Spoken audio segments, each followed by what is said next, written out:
you have to be with a white guy because you have to perfect the race. Oh, your hair, like, qué pelo malo. Ay, para ser una negra eres bastante linda. Oye, pero que negra fina, that's what it's like. As an Afro-Latino, I've experienced all forms of racism. I've experienced racism that is very covert and passive. Cuando uno va a solicitar trabajo, una de las cosas que te miran es el pelo. Te dicen que te tienes que peinar, pero ahora mismo yo estoy peinada. I've also experienced direct racism, being called racial slurs. I've been told, why do I live in a certain neighborhood? Cuando te dicen, ¿verdad?, que eres feo por no tener unas características semejantes a las características europeas, a las características blancas. There's also a problem about colorism. It's people of the same race with different skin colors, and they don't recognize their own privilege. A lot of white Latinos, they say, oh, how can I be racist? I have black in me. Oh, my great-granddaddy is black.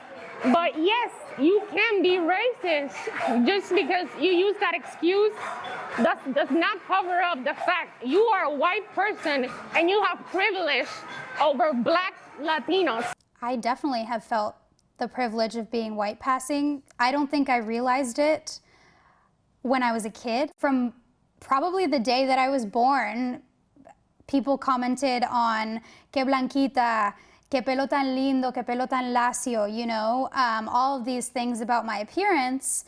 And it wasn't until later on that I noticed, wow, this is actually something that is rooted in colorism and something that is rooted in racism. And, you know, something that might sound nice to me is actually perpetuating a system that oppresses others. And my cousins and I would have conversations how if we had kids, how nice it would be if they turned out like our father's side of the family, which is lighter skin with green or blue eyes. And it's embarrassing for me to think of that now, but that is what was taught to us since we were little. And it wasn't until I grew up and I understood just how damaging that kind of thinking is. In order to fix this, in order to have a positive impact, we have to recognize our own racism. We have to recognize that the things that we grew up hearing about European features being superior to African features, that is wrong, and that we have to stop that rhetoric and change it for one that is true, that is positive, and that elevates the Black Latinos among us. I feel like this just has to be said.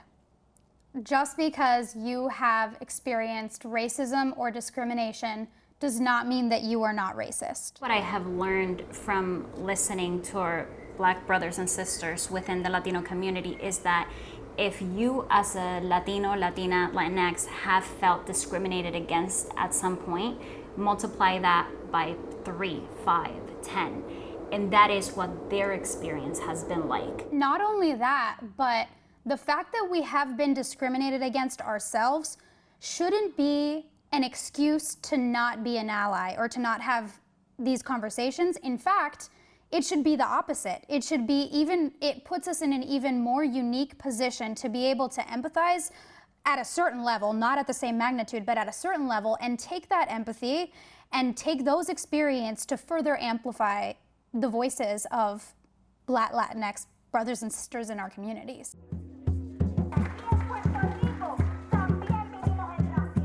Nuestra rabia no es en vano.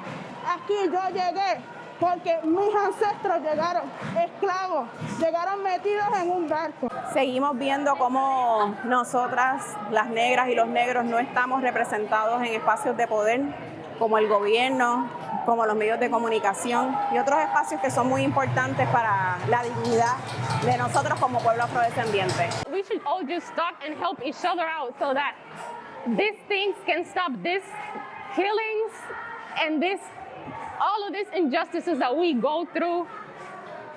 Just stop. The responsibilities that white Latinos have in combating that racism are very clear. One, silence is very loud.